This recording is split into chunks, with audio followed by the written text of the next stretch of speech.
الحمد للہ رب العالمین والصلاة والسلام علی سید المرسلین اما بعد فاعوذ باللہ من الشیطان الرجیم بسم اللہ الرحمن الرحیم الصلاة والسلام علیک یا رسول اللہ وعلی آلک واصحابک یا حبیب اللہ الصلاة والسلام علیک یا نبی اللہ وعلی آلک واصحابک یا نور اللہ۔ اسماء شرط کا بیان خلاصۃ النحو کے حوالے سے حاضر ہیں۔ اسماء شرط میں جو ہم نے اسماء استفہام پڑھے تھے ان میں سے کچھ اسماء جو ہیں وہ یہاں پر بھی استعمال ہوں گے اور اس کے علاوہ بھی کچھ اسماء شرط ہوں گے۔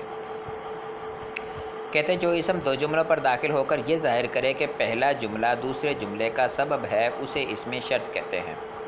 تو دو جملوں پر داخل ہوگا، اس کا یہ مطلب ہے دو جملوں پر داخل ہوگا۔ اب دو جملوں پر داخل ہو کے پھر اس بات کو بھی ظاہر کرے گا کہ پہلا جملہ جو ہے وہ دوسرے جملے کا سبب بن رہا ہے، یعنی پہلا جملہ ہوا اسی وجہ سے دوسرا جملہ واقع ہوا۔ اگر پہلا جملہ نہ ہوتا تو دوسرا جملہ بھی، پہلے جملے کا وقوع نہ ہوتا تو دوسرے جملے کا بھی وقوع نہ ہوتا۔ تو یہ شرط بھی ضروری ہے اس میں، اسے اس میں شرط کہتے ہیں۔ اب اسماء شرط درمیان میں بیان کیے انہوں نے، اور ان کے ساتھ ساتھ ان کی مثالیں، ان کے معنی بھی بیان کیے۔ من کے بارے میں کہہ رہے ہیں، من کا معنی ہوتا ہے جو، جیسے من سامتا فقد نجا، جو خاموش رہا تحقیق اس نے نجات پائی۔ اب اس مثال کے اندر دیکھیں آپ، تو خاموش رہے گا تو نجات پائے گا، تو نجات پانے کا سبب خاموش رہنا ہے، تو پہلا جملہ دوسرے جملے کے لیے سبب بن رہا ہے۔ ما تزرع تحصد، جو تو بوئے گا کاٹے گا۔ اب اس مثال میں ما جو ہے غیر ذویل الکل کے لیے استعمال ہوا، اور من جو ہے وہ ذویل الکل کے لیے۔ اچھا، یہ میں نے بیان تو کیا تھا آپ کو کہ من ذویل الکل کے لیے اور ما غیر ذویل الکل کے لیے، لیکن کبھی اس کا الٹ بھی ہو جاتا ہے، یعنی ما ذویل الکل کے لیے اور من جو ہے یہ غیر ذویل الکل کے لیے بھی استعمال ہوتے ہیں۔ کبھی تغلیباً اور کبھی تغلیباً کے علاوہ بھی استعمال ہو جاتے ہیں۔ غیر فصیح لوگ استعمال کر دیتے ہیں، لیکن بعض اوقات فصیح بھی استعمال کر دیتے ہیں۔ ایجن کا معنی جو، این تدریب ادرب، جس کو تو مارے گا میں ماروں گا۔ متا اور متاما دونوں کا معنی جب ہوتا ہے، جیسے متا تقم اقم، جب تو کھڑا ہوگا تب میں کھڑا ہوں گا۔ اینا اور اینما دونوں کا معنی جہاں، اینا تقم اقم، جہاں تو کھڑا ہوگا وہاں میں کھڑا ہوں گا۔ اور اسی طرح ازما کا معنی جب، ازما تمشی امشی، جب تو جائے گا تب میں جاؤں گا۔ اذا اور ازاما، اذا ما تقرا اقرا، جب تو جائے گا تب میں جاؤں گا۔ کیفما اس کا معنی ہوتا ہے جس طرح، کیفما تقم اقم، جیسے تو کھڑا ہوگا ویسے میں کھڑا ہوں گا، یعنی جس طرح تو کھڑا ہوگا اس طرح میں کھڑا ہوں گا۔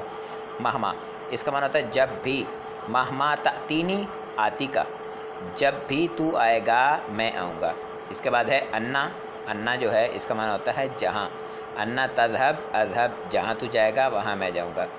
حیثما اس کا معنی ہوتا ہے جہاں، تو حیثما تجلس اجلس، جہاں تو بیٹھے گا وہاں میں بیٹھوں گا۔ قواعد و فوائد بیان کر رہے ہیں، کہتے ہیں کہ اس میں شرط کا اعراب بھی اس میں استفہام کی طرح ہوتا ہے، یعنی اس میں ہم نے یہ کہا تھا کہ اس کے بعد ایسا فعل ہو کہ جو ما قبل اسم کے اندر عمل کر رہا ہو، تو اس صورت کے اندر وہ حالت محلاً منصوب ہوگا، اور اگر اس سے پہلے مضاف ہو یا حرف جار ہو تو وہ محلاً مجرور ہوگا، اور اگر یہ دونوں صورتیں نہ پائی جائیں گی تو محلاً مرفوع ہوگا۔ محلاً اس لیے ہوگا کہ یہ مبنی ہیں، اسماء شرط بھی مبنی ہے اسماء استفہام کی طرح، اور ایون اور ریتن وہ پچھلی صورتحال کی طرح یہاں پر بھی وہ معرب رہیں گے۔ تو کہتے ہیں اس میں شرط کا اعراب بھی اس میں استفہام کی طرح ہوتا ہے، یعنی اس کے بعد بھی ایسا فعل ہو جو اس میں عامل ہو، یعنی عمل کرنے والا ہو، اور تو یہ محلاً منصوب ہوگا۔ جیسے ما تفعل تسأل عنہ، جو تو کرے گا اس کے بارے میں تیرے سے پوچھا جائے گا، تو یہاں پر ما تفعل، تفعل فعل جو ہے یہ ما قبل میں عمل کر رہا ہے۔ اسی طرح اگر اس سے پہلے حرف جار یا مضاف ہو تو یہ محلاً مجرور ہوگا، جیسے بیمن تمر امر، جس کے پاس سے تو گزرے گا میں گزروں گا۔ اور اگر یہ دونوں صورتیں نہ ہوں تو یہ محلاً مرفوع ہوگا، جیسے من جد واجدہ۔ اس کے بعد فرما رہے ہیں کہ حرف شرط ان اور تمام اسماء شرط و جزا کو جزم دیتے ہیں، جیسے کہ آپ نے پیچھے دیکھا۔ اب جزم دینے کی صورتحال کیا ہوگی؟ ماضی تو ہوتا مبنی، اس میں تو جزم آئے گی نہیں، رہا فعل مضارع، تو فعل مضارع کے سیغے بھی کچھ مبنی ہوتے ہیں، جیسے کہ ہم نے پڑھا تھا نون نسوہ والا سیغہ جس کے آخر میں نون ضمیر کا ہو وہ بھی مبنی ہوتا ہے، اور اگر اس کے آخر میں نون تاکید ثقیلہ یا خفیفہ ہو تو اس صورت میں وہ بھی مبنی ہوتا ہے۔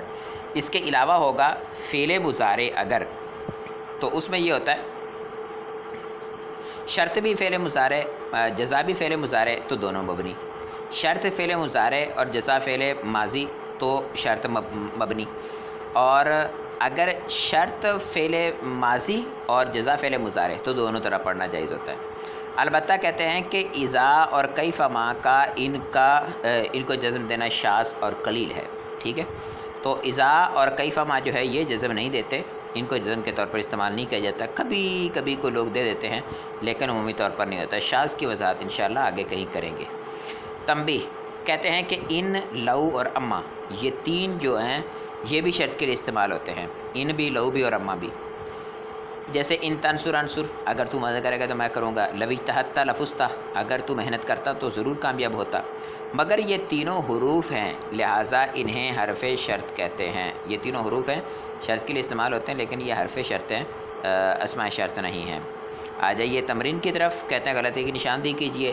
کہتے ہیں جو لفظ دو جملوں پر داخل ہو اسے اسم شرط کہتے ہیں، ایسا نہیں، جو اسم دو جملوں پر داخل ہو، ایک یہ شرط کہ دو جملوں پر داخل ہو، دوسری شرط یہ تھی کہ دوسرا جملہ، پہلا جملہ دوسرے جملے کے لیے سبب بنے، تو پھر وہ پہلا اسم جو ہے اس کو ہم اس میں شرط کہیں گے۔ دوسری غلطی کہتے ہیں کہ تمام اسماء شرط و جزا، تمام اسماء شرط و جزا کو جزم دیتے ہیں، ایسا نہیں ہے، کچھ اسماء شرط ہیں جو شرط و جزا کو جزم نہیں دیتے، تو تمام اسماء شرط نہ کہیں گے ہم یہ کہیں گے کہ تقریباً اسماء شرط جو ہے وہ شرط و جزا کو جزم دیتے ہیں۔ اذا اور کیف ما جو ہے ان کا جزم دینا شاذ ہے۔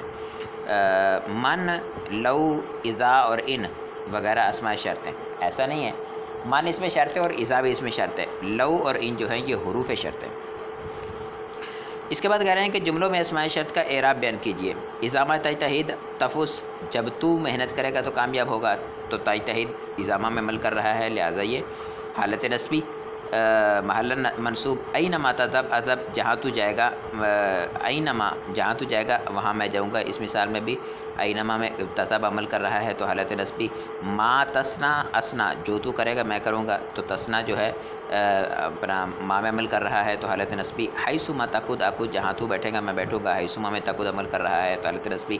من نصر نصیرہ، من کے اندر نصر عمل نہیں کر رہا لہٰذا حالت رفعی۔ مہما تأتینی آتی کا، جب تو میرے پاس، جب بھی تو میرے پاس آئے گا میں تیرے پاس آؤں گا، تو اس مثال کے اندر جو ہے مہما میں تأتینی عمل کر رہا ہے لہٰذا یہ حالت نصبی۔ من یکرم یکرم، جو جس کی تو عزت کر، جس کی وہ عزت کرے گا، جو عزت کرے گا اس کی عزت کی جائے گی۔ اب اس مثال کے اندر من کے اندر عمل یکرم نہیں کر رہا لہذا حالت رفعی۔ متی تصوم اصوم، جب تو روزہ رکھے گا تو میں روزہ رکھوں گا، اب اس میں بھی تصوم عمل کر رہا ہے متا میں۔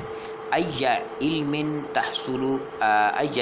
تحصل احصل، جو ان سے علم تو حاصل کرے گا میں حاصل کروں گا، اس میں تو ویسی بات ظاہر ہے، اعراب لگا ہوا ایا تو اس میں عمل کر رہا ہے تحصل۔ جملوں میں غلطی کی نشاندہی کرنے کہتے ہیں کہ مہما تدرس ادرس، جب تو پڑھے گا تب میں پڑھوں گا، اب اس میں یہ جزم دیتے ہیں تو جزم دیکھیں، مہما تدرس ادرس، مہما تدرسو ادرسو نہیں ہے۔ اذا ما تسعى تنجو، اب اس مثال میں، اچھا یہ بات بھی ذہن میں رکھنی ہے، آگے مضارع کا اعراب آئے گا اس میں اس بات کی وضاحت ہوگی کہ فعل مضارع جو ہوتا ہے اگر وہ فعل ناقص ہے تو اس کی جزم حرف علت کو گرا کے ہوتی ہے، تو تسعى جو ہے اس کے آخر سے الف کو گرائیں گے تو تسعى رہ جائے گا، ٹھیک ہے۔ اذا ما تسعى تنجو، تنجو کے آخر میں تو واو کاٹ دی لیکن تسعى کے آخر میں سے الف نہیں کاٹی، یہ غلطی ہے اس میں۔ اسی طرح ان تقرئین تفوزین، فعل مضارع میں جب جزم دیں گے تو اس میں نون اعرابی والے جو کلمات ہوں گے ان میں نون اعرابی گرے گا، تو ان تقرئی تفوزی۔ اسی طرح اذ ما ترضى ارضا، جب تو راضی ہوگا تو اس میں ترضا ارضا نہیں، اذ ما ترضى ارضا۔ متی تسلم تنجہ، ٹھیک ہے، جزم دیں گے، جب تو سر تسلیم کم کر لے گا تو کامیاب ہو جائے گا۔